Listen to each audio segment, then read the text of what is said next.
ever hold a piece of metalwork and think, like, how they even make this? Mm-hmm. We're going to do a deep dive today into a career that's, well, it's all about shaping metal in ways you wouldn't believe. That's right. We're talking about upsetting machine operators. Okay. Get ready, by the way. Yeah. By the end of this deep dive, you are going to sound really smart at your next trivia night. It's more than just trivia, though, right? Yeah, I mean, sure. it's like a whole hidden world of craftsmanship. Oh, yeah. These operators use these machines called upsetting presses. Think of them like super-powered blacksmiths. Okay. They're taking metal, making it thicker in very precise spots. Wow. And that's how you get all those intricate shapes that we see every day, you know? So like taking a plain old metal bar and turning it into like a gear for a giant clock or like, I don't know, part of a suspension bridge. Exactly. And here's the really wild part. The dies they use. Okay. These molds that shape the metal, Yeah. they can have, get this, multiple cavities. Really? Yeah, so it's like this, Oh. it's like a high-stakes puzzle getting all those details just right. Okay, yeah, that's where my brain starts to melt a little bit. Yeah. It's like it's not just pushing a button. No. There's serious skill involved here. Like Got it. what does the RoleCatcher guide, Right. what does it say about a typical day on the job? All right, so picture this. You walk onto the factory floor, it's buzzing, things are happening. Yeah. And there's your machine, Okay. this hulking piece of equipment. Like, you've basically become best friends with this thing. You're feeding in metal stock. Maybe it's steel rods that day. Who knows? Right. You're adjusting the settings to get that perfect squeeze. Yeah. And then you're, checking out those finished pieces, making sure everything looks good. It's physical, it's demanding. Yeah. But there's a certain rhythm to it. I bet. And a whole lot of responsibility, right? Oh, yeah. The guide mentioned something about upsetting machine operators needing to be like hyper aware of the metal's properties. Yeah. Like what's the big deal if they're off by a little bit? Oh, a little bit can be the difference, right, between a perfect part and like a whole batch getting tossed out. Oh, well.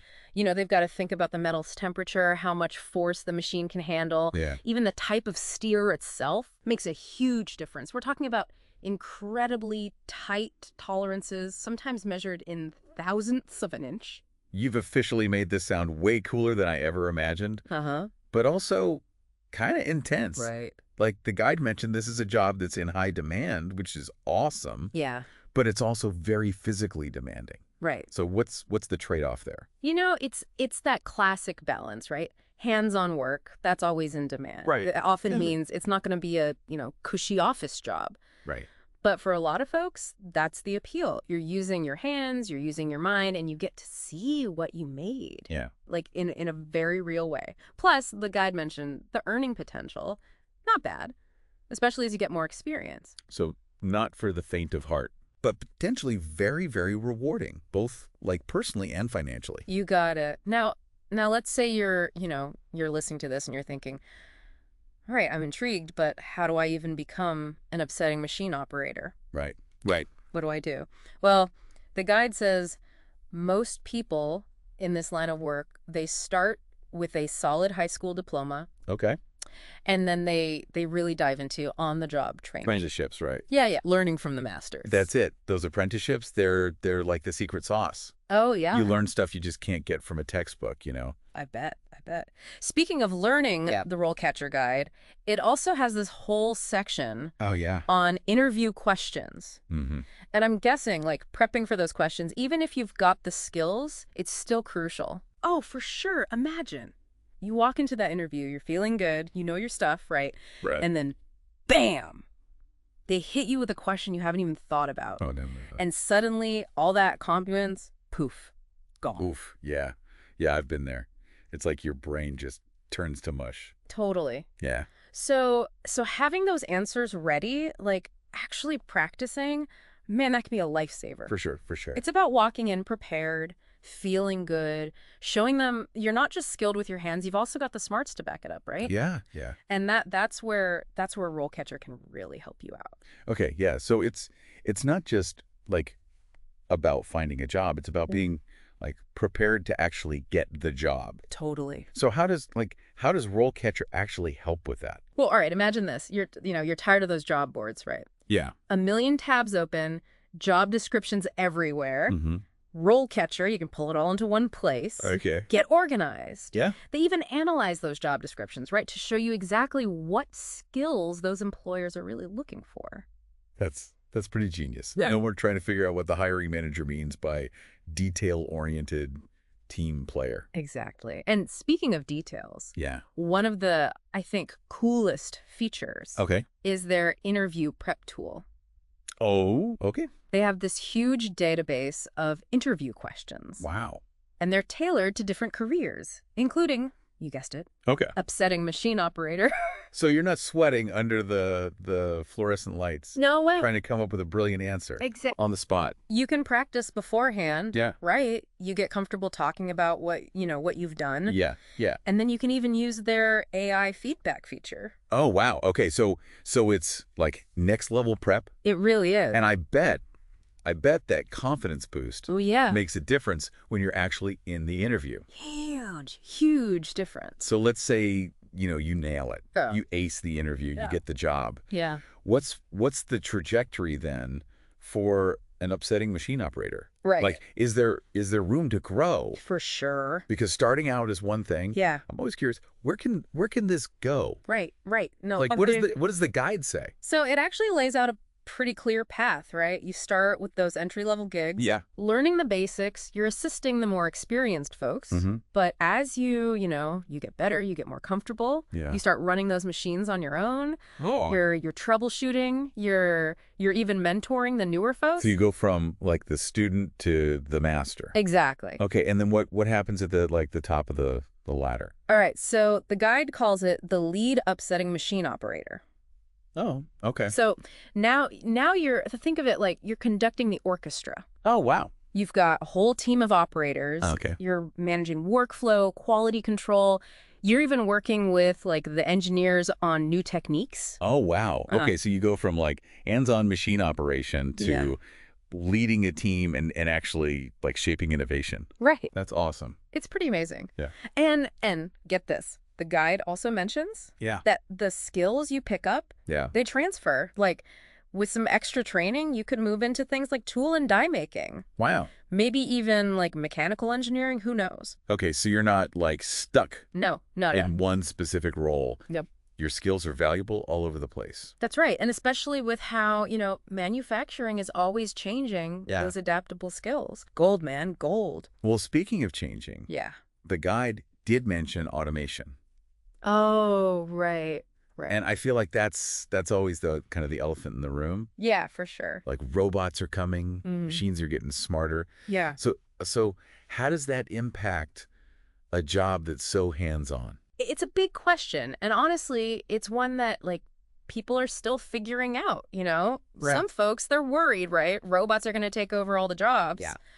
But I think it's more complicated than that. Because even like the smartest robot absolutely. still needs someone to program it, Totally. to fix it, to like tell it what to do in the first place. 100%. What's probably going to happen is the types of tasks that upsetting machine operators focus on, those are going to shift a little. Okay. The stuff that's like super repetitive or really physically hard that might be automated. Okay. But the things that need like a human touch, quality control, solving those weird problems, that's where humans are going to shine. So it's not so much jobs disappearing. Right. It's more like jobs evolving. You got it.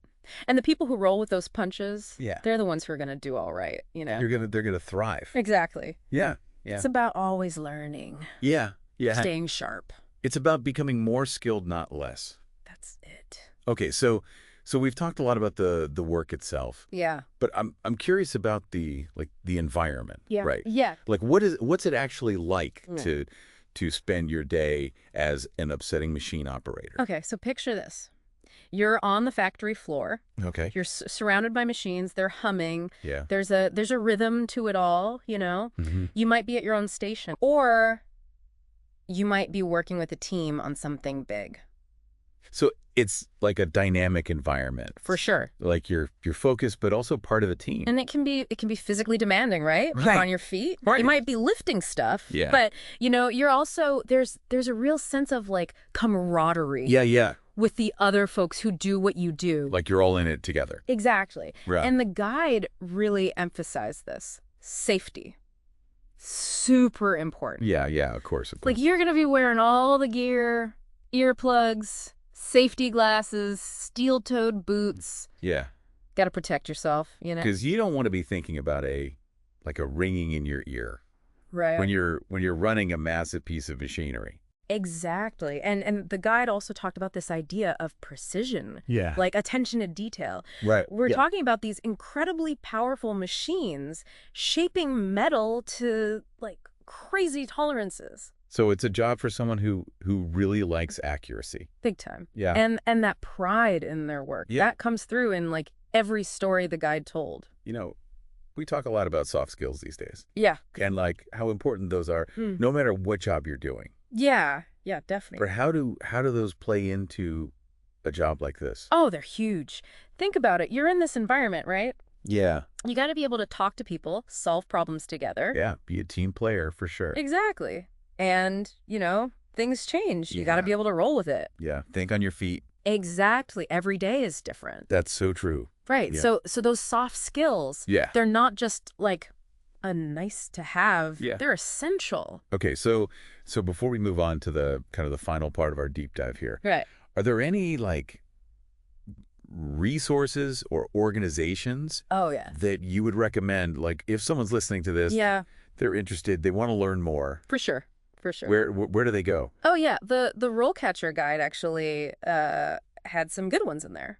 Oh, perfect. So, like, for anyone who's serious about this, check out the Precision Metal Forming Association.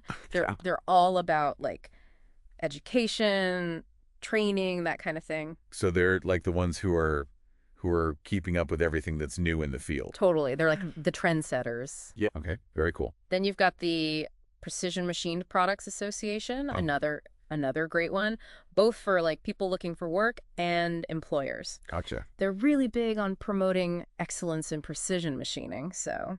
Which is, right up our alley. Exactly. Okay, so two really good ones to start with. Yeah, for sure.